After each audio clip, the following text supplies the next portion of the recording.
Hi friends, உங்கள் வாழ்க்கையில் யாராவது ஒருத்தங்க உங்கள் குடும்பங்களாக இருக்கலாம், உறவுகளாக இருக்கலாம், தெரிஞ்சவங்களாக இருக்கலாம், ஃப்ரெண்டாக இருக்கலாம், ஏளனம் பண்ணி சிரிப்பாங்க. இப்படி ஏளனம் பண்ணி சிரிக்கிறவங்கள பார்த்து நம்ம மனசு ஒடிஞ்சு போயிருக்கக்கூடாது. அவங்க முன்ன இப்படி வாழ்ந்து காணிக்கணும். அது எப்படி அப்படின்னு சொல்லி தான் இந்த வீடியோவில் பார்க்க போகிறோம். இது உங்கள் வாழ்க்கைக்கு பயனுள்ளதாக இருக்கும் அப்படின்னு சொல்லி நினைக்கிறேன். லாஸ்ட் வரை ஸ்கிப் பண்ணாமல் பாருங்கள். இன்றைய காலகட்டத்தில் ஏளனம் பண்ணுறது நிசாரமாக எப்படியும் பேசலாங்கிறதுக்காக சிலவங்களை ஏளனமாக பேசுவாங்க. அப்போது இதை பேசும்போது நம்ம மனசு என்ன படம்னா காயப்படும். உடனே நம்ம என்ன பண்ணிடுவோம், ஒரு இடத்துல போய் ஐயோ நம்ம இதுக்கெல்லாம் தகுதி இல்லாதவங்க அப்படிங்கிற ஒரு தாழ்வு மனப்பான்மைக்குள்ளே தள்ளப்படுறாங்க. எத்தனையோ பேர் இந்த உலகத்தில் எத்தனையோ பேர் நிறையவர் ஏளன பேச்சு கேட்டு கேட்டு தனக்குள்ளே ஒரு தாழ்வு மனப்பான்மை அதுலேருந்து வெளியே வர முடியாமல் கஷ்டப்பட்டுட்ருக்காங்க. அப்போது இந்த ஏளனமாக பேசுகிறாங்கன்னா நீங்கள் அதை பார்த்து நீங்கள் என்ன செய்யக்கூடாது, கவலைப்படக்கூடாது. ஏளனமாக யார் பேசுகிறாங்களோ அவங்க முன்னே வாழ்ந்து காணிக்கணும். ஒருத்தங்க ஏளனமாக பேசுகிறாங்கன்னு சொல்லி நம்ம அப்படியே உட்காந்துட்டு இருந்தாங்க நடக்க போகிறது எதுவுமே இல்லை. இதில் ஒரு கதையை சொல்கிறேன். எப்படின்னா, ஒரு காளான் இருக்குது, அது பக்கத்தில் ஒரு ஆழ விதை விழுந்து கிடக்கு. அப்போ காளான் டக்குன்னு ஒரே நாளையில் முளைச்சிரும், அப்படி தானே? அப்போ அந்த காளான் ஆழ விதையை பார்த்து சிரிச்சு தான், பாரு நான் உன்னையோட எவ்வளோ பெருசாக நான் வளர்ந்துருக்கேன் பாரு அப்படின்னு சொல்லி.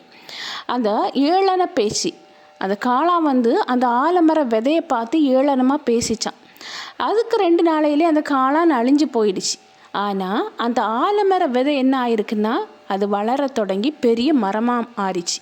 இப்போ உங்கள் வாழ்க்கையிலையும் யாராவது ஒருத்தங்க உங்களை ஏளன பார்வை, ஏளனமாக பேசி இவங்கெல்லாம் எங்கே முன்னேற போகிறாங்க அப்படின்னு சொல்லி சொல்கிறாங்களா, நீங்கள் அதெல்லாம் காது கொடுத்து கேட்காதீங்க. உங்களுக்கு ஏதாவது ஒரு எய்ம் இருக்கும், உங்களுக்குள்ளே ஒரு திறமை இருக்கும். அது என்ன அப்படின்னு சொல்லி நீங்கள் கண்டுபிடிக்கணும்.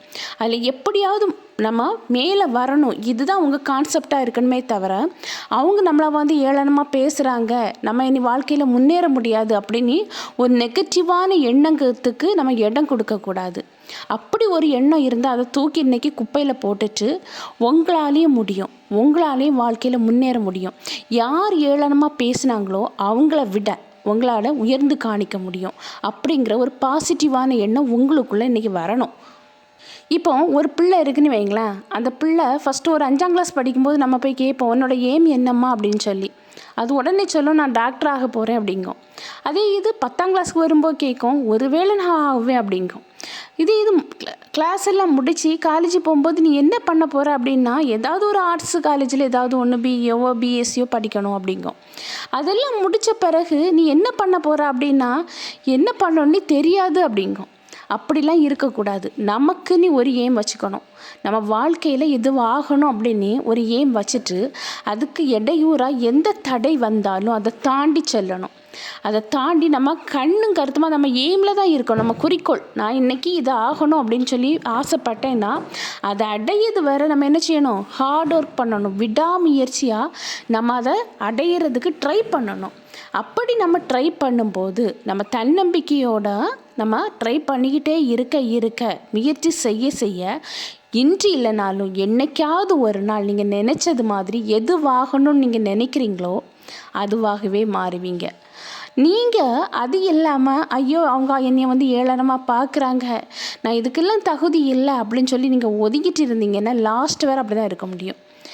எதை முடியாதுன்னு சொல்கிறாங்களோ அதை செய்து காணிப்பேன் அப்படின்னு ஒரு கான்ஃபிடென்ட்டோட ஒரு தன்னம்பிக்கையோடு நீங்கள் எழுந்து பிரகாசிக்கும் போது கண்டிப்பாக உங்கள் வாழ்க்கையில் எப்படியும் ஒரு முன்னேற்றத்தை நீங்கள் பார்க்க முடியும், உங்களால் முடியும். ஏன்னா உங்களுக்குள்ளே இருக்கிற சக்தி அவ்வளோ பெரியது. எல்லாரும் ஏளனம் பண்ண எல்லா தோல்வி, அதாவது வாழ்க்கையில் தோல்வி அடைஞ்சிட்டா எல்லாரும் துவண்டு போயிடுறது. அப்படி இல்லை, தோல்வி ஒரு வெற்றியின் படிக்கட்டு. துவண்டு போய் உட்கார்றதில்ல. எதில் நீங்கள் தோத்தீங்களோ அதை ஒரு சவாலாக எடுத்து நீங்கள் ட்ரை பண்ணி பாருங்கள், கண்டிப்பாக அதில் ஒரு வெற்றி கிடைக்கும்.